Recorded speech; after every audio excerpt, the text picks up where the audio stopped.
Movie में दिखाया गया है कि एक न्यूली मैरिड कपल अपने काम को आसान करने के लिए मेल रोबोट अपने घर ले आते हैं, लेकिन कुछ समय के बाद उसके अंदर इंसान ही फीलिंग्स आ जाती है जिससे वो अपनी ही मालकिन से प्यार करने लगता है।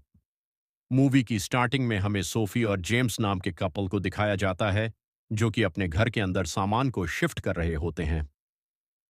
जेम्स की फाइनेंशियल कंडीशन इतनी अच्छी नहीं होती है, इसलिए हम दोनों को ही मिलकर अपने घर के सभी काम करने पड़ते हैं। जबकि जेम्स का पिता ही शहर का बहुत बड़ा बिजनेसमैन है, लेकिन किसी वजह से वो अपने पिता के साथ नहीं रहता है। लेकिन नई लाइफ में जाने के बाद सोफी को कुछ भी अच्छा नहीं लगता है, क्योंकि उसे एक नॉर्मल लाइफ जीना ज्यादा पसंद है। इसके साथ ही उसे घर के सभी काम खुद से ही करने अच्छे लगते हैं, और इसलिए वो पहले ही दिन घर के सभी नौकरों को नौकरी से निकाल देती है।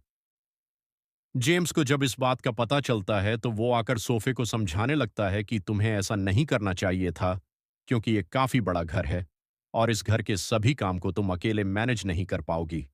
इसीलिए हमें इस घर के काम के लिए नौकरों की जरूरत है।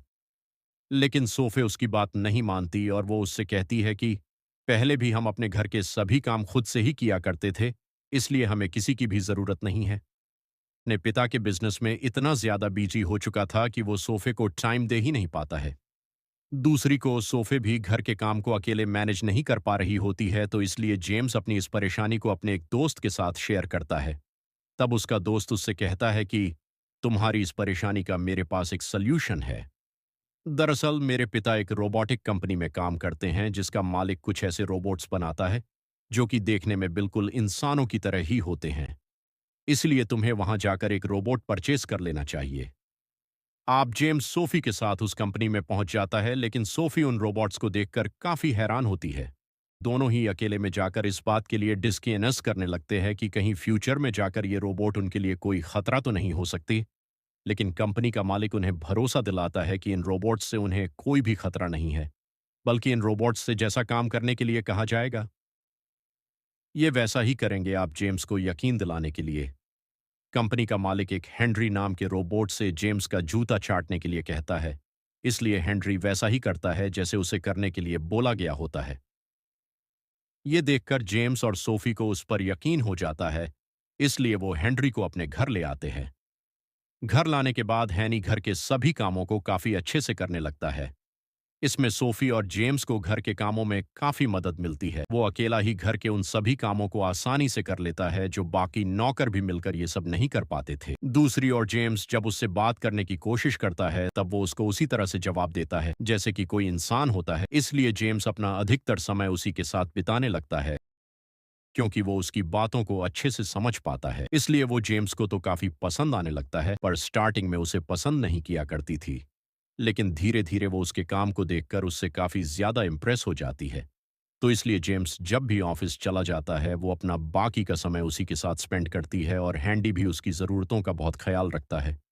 वो उसकी काफ़ी केयर करता है, क्योंकि उसकी प्रोग्रामिंग इस तरह से की गई है कि अगर उसके मालिक खुश होंगे तभी उसको एक आइडियल रोबोट माना जा सकता है।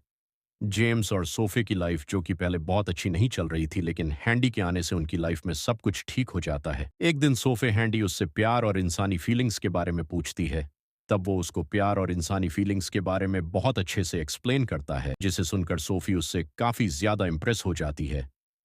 इसलिए वो हैंडी को एक रोबोट ना समझकर इंसान ही समझने लगती है। लेकिन सोफी की हैंडी की ओर नजदीकियां देकर जेम्स को बिल्कुल भी अच्छा नहीं लगता है, उसे जलन होने लगती है।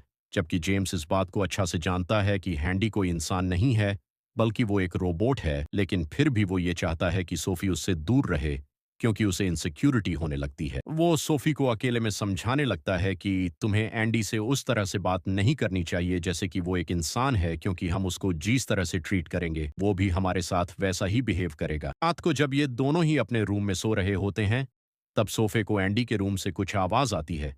इसलिए जब वो उसके रूम में जाकर देखती है तब उसे पता चलता।